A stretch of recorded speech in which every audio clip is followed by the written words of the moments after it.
다음으로는 이게 요즘 인터넷 공에서 굉장히 뜨거운 논란이 되고 있는 문제인데요. HTTPS 차단 정책에 반대한다는 국민청원. 벌써 23만 명이 넘었어요. 네. 이거 어떤 얘기죠, 이게?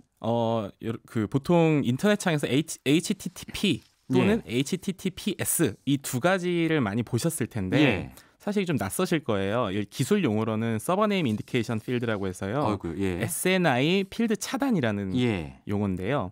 정말 간단히 말씀드리면 정부가 지난 11일부터 해외 성인 사이트 또는 도박 사이트 접속을 차단하겠다면서 이 종전보다 강화된 어떤 차단 정책을 도입을 했습니다. 간단히 설명드리면 그동안 정부는 HTTP로 시작하는 주소를 입력하면 막았어요. 그런데 이걸 우회하려면 HTTPS라고 입력을 하면요. 앞에.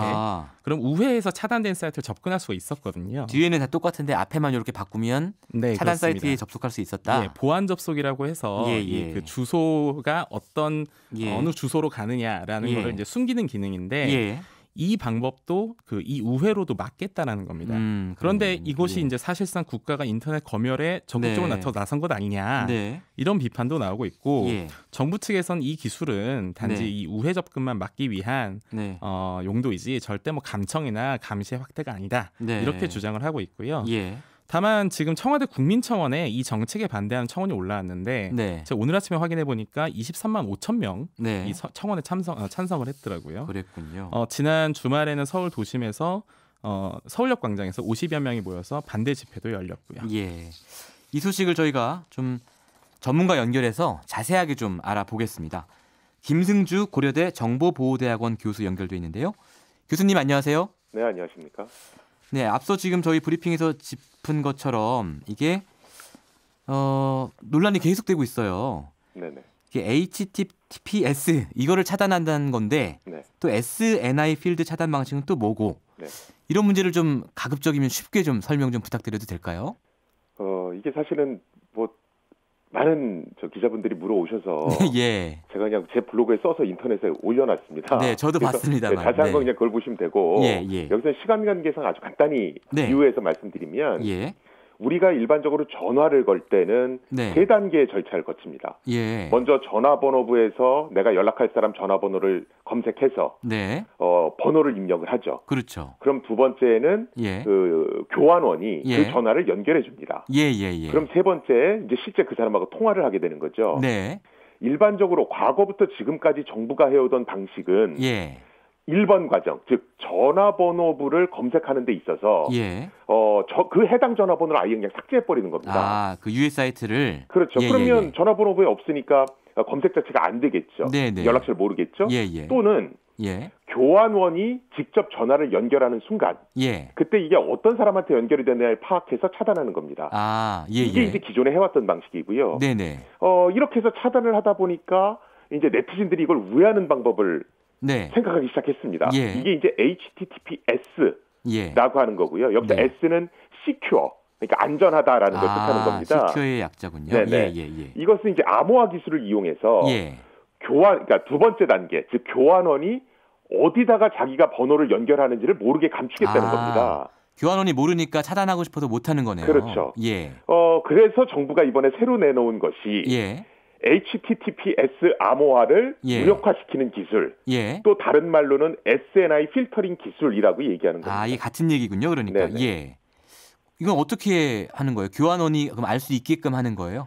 이게 뭐냐면 HTTPS 방식이 처음 만들 때에 약간 오류가 있었습니다. 사실은 그걸 만든 뭐 이유도 있긴 하지만 아무튼 어떤 오류냐 하면 암호화하기 직전에 그러니까 본격적으로 암호화가 들어가기 직전에 상대편 번호가 노출이 됩니다.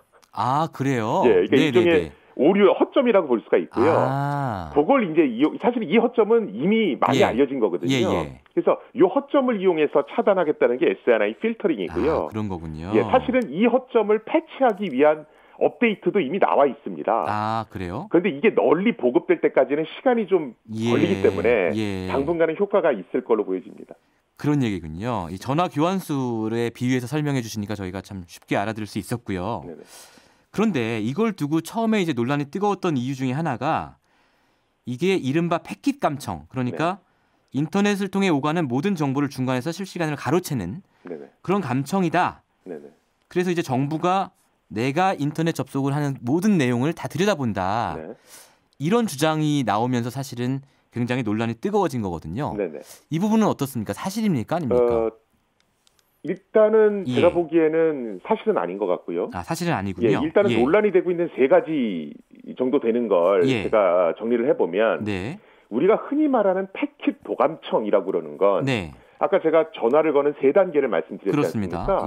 마지막 단계에서 실제 통화를 하게 되는데 그 통화 내용을 직접적으로 듣는 게 패킷 도감청입니다. 그런데 이거는 통화 내용을 들어서 차단하는 게 아니고 전화번호를 가지고 어디 접속하느냐, 즉 1번, 2번 과정에서 차단을 하는 거거든요. 그래서 이걸 패킷 도감청이라고 부르는 건 좀 오해 소지가 있는 것 같고요. 완전 잘못된 얘기군요. 그렇죠. 또 많은 분들이 이거 정부가 이거 내가 어디 접속하는지를 다 들여다보는 거 아니냐 또 이런 얘기를 하세요. 그런데 사실은 기존에 나와 있던 모든 차단 방식들은 인터넷 서비스 사업자, 우리가 뭐 SK 브로드밴드, 뭐 LG 플러스, KT 이런 저희가 인터넷비 내는 회사들, 인터넷 서비스 사업자는 기본적으로 자기 고객이 누군지를 식별해야 되거든요. 그리고 이 고객이 어떤 사이트에 접속하려는지를 확인이 돼야 그걸 연결시켜 줄 수가 있습니다. 그래서 과거의 방식이나 이번에 SNI 차단 방식이나 이 인터넷 서비스 사업자가 이 사용자가 어느 사이트에 접속을 하려고 한다라는 정보를 안다는 사실은 변함이 없습니다. 그렇군요. 이번에 SNI 차단 방식 때문에 사용자가 어느 사이트에 접속하는지 추적할 수 있게 새롭게 추적할 수 있다. 이건 좀 잘못된 얘기고요. 사실은 이거와 관련한 자료도 인터넷을 조금만 검색해 보시면 인터넷, 그러니까 ISP 사업자들이 얼마나 많은 정보를 알 수 있는가라는 자료는 흔히 보실 수가 있습니다. 그리고 그렇군요. 세 번째는 정부가 이걸 직접 하는 것이 아니고 정부는 어떤 차단 리스트 목록을 제공하는 거고요. 실제로 차단하는 일은 ISP 업자들이 합니다. 왜냐하면 이 업자들은 기본적으로 어느 사이트에 접속하는지를 과거서부터 알아왔기 때문에 이 업자들을 이용해서 차단을 하는 겁니다. 지금 이제 말씀하신 걸 쭉 들어보니까 좀 우려가 과도하다라는 취지로 이해할 수 있겠는데, 그런데 어쨌든 이 인터넷 검열이 점점 강화되고 있다는 이 흐름이요. 이 흐름 자체는 좀 이제 앞으로 정부가 더 바뀌고 뭐 이런 상황이 되면 더 강력한 검열 조치가 등장한 거 아니냐, 이런 우려도 사실은 자아내게 하는 게 사실이거든요. 그렇죠. 이런 흐름 자체에 대해서는 좀 어떻게 보시나요? 그러니까 제가 앞부분에 말씀드렸던 건 기술적으로 좀 오해가 있다를 말씀드린 거고요. 그렇습니다. 그런데 그거랑 별도로 정부가 이렇게 인터넷을 계속 검열하면 이게 강화될 수도 있지 않느냐, 중국처럼. 이런 우려는 저는 타당하다고 봅니다. 그런데 저는 이게 정답을 정하기가 참 어려운 문제입니다. 왜냐하면 우리 지금 안전벨트 착용을 의무화시키지 않았습니까? 그런데 여기도 찬반의 논란이 있거든요. 근데 들어보면 다 일리가 있습니다.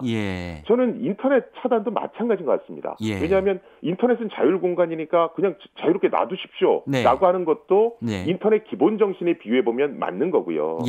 그런데 또 한 달 전만 하더라도 자식을 둔 부모님이나 언론에서 뭐라고 그랬냐면 텀블러 같은 사이트에 음란물이 넘쳐나는데 정부가 지켜주고 있다라고 또 굉장히 비난을 했거든요. 그러니까 정답이 없다는 거죠. 알겠습니다. 지금까지 요거는 좀 그 분명하게 불법적인 사이트도 분명히 있는 거니까 그 부분은 또 규제의 필요성도 있고, 맞습니다. 또 인터넷의 자유로운 흐름, 이걸 막는 측면에서는 좀 부정적인 면도 있고, 이런 말씀이시군요. 그렇죠. 알겠습니다. 오늘 말씀 잘 들었습니다. 네, 감사합니다. 지금까지 김승주 고려대 정보보호대학원 교수와 얘기 나눠봤습니다. 평일 아침 7시 20분 시민보의 시선집중.